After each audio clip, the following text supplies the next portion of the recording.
Ever wonder why some real estate deals fall apart at the negotiation table while others close with ease? Whether you're a buyer, seller, or agent, mastering the art of negotiation can mean the difference between winning big or walking away empty-handed. In today's episode, we're diving into real estate deal breakers, expert strategies, and insider secrets to help you negotiate with confidence and close like a pro.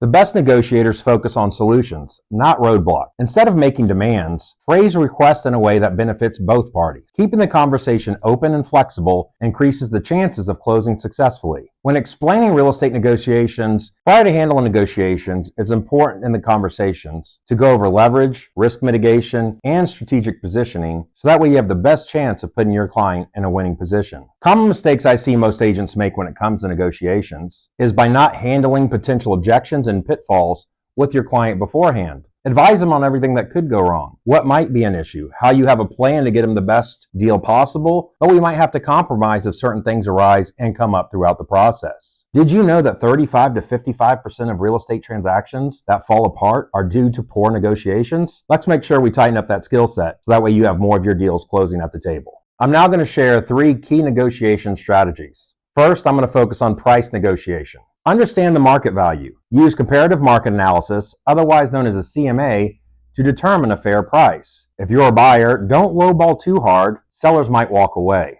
If you're a seller, overpricing can lead to few offers and extend the time on the market, which a lot of times ends up selling at a lower list price. Leverage data negotiations. Provide proof, recent comparables, appraisal reports, property condition data to support your price stance. And be open to creative solutions. Consider concessions such as covering some closing costs or offering appliances or furniture to sweeten the deal should you need to. Second is let's talk about inspection and repair negotiation strategies. Pre-inspection, for instance, for sellers. Conduct a pre-listing inspection to identify and fix major issues ahead of time. This reduces the chances of buyers negotiating for costly repairs. Prioritize must-fix repairs. Buyers should focus on major safety structural issues rather than cosmetic upgrades. Sellers can offer repair credit rather than doing the repair themselves and just having that as a concession paid at closing on the settlement statement. And the final one is emotional and tactical negotiation tips. This is one of the most important. Keep emotions in check. Real estate is emotional, but keeping negotiations businesslike helps deals stay on track.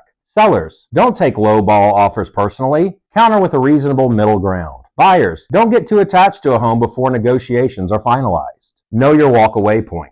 Set clear deal breakers before negotiations even begin. Be prepared with alternatives, whether that means looking for another home or accepting another offer. Leverage deadlines and timing. Urgency can work into your favor. Sellers can set short offer deadlines to push buyers to act quickly. Buyers can negotiate more aggressively if a property has been sitting unsold for a long period of time. All right, we're going. Let's go to common pitfalls to avoid. Where did I have that? Did I have that somewhere? Let me see those notes.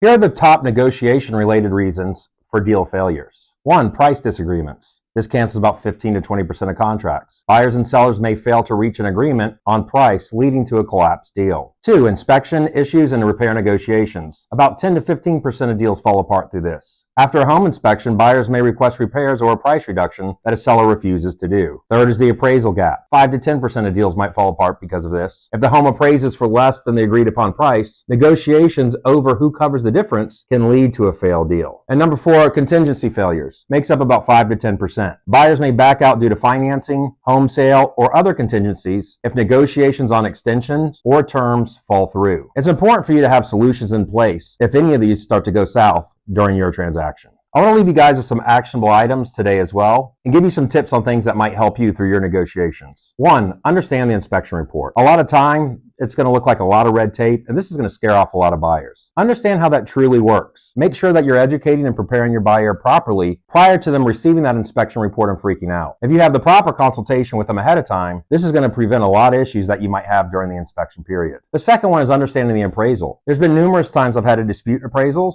and provide better comps, assuring that my sellers got their value. Understand how the appraisal works. There's going to be numerous times where I've had to provide better comps than the appraiser used to justify the value. Understanding what an appraiser and bank looks for when finding relevant properties really helped me to provide those comparable properties for my seller and raise that appraisal value to where we need it to be through that appraisal dispute. Let me give you a couple of examples from the brokerage just this week where we've had successful negotiations. One, there was a roof repair that needed to be done. It was a full roof replacement, about a $20,000 job. Our agent was able to negotiate successfully with the listing agent on this deal and have the buyer come up $10,000 on the purchase price and the seller contribute the other $10,000 for the new roof. This provided a win-win situation for both parties. The second one that we have is we had an appraisal come in short. It was about $5,000 off our contract price. With this transaction, the buyer did have a seller concession to be allocated towards the closing costs. We were able to successfully negotiate getting the purchase price lowered to that appraised value by giving away some of that seller concession that was originally going to the buyer as a closing cost contribution.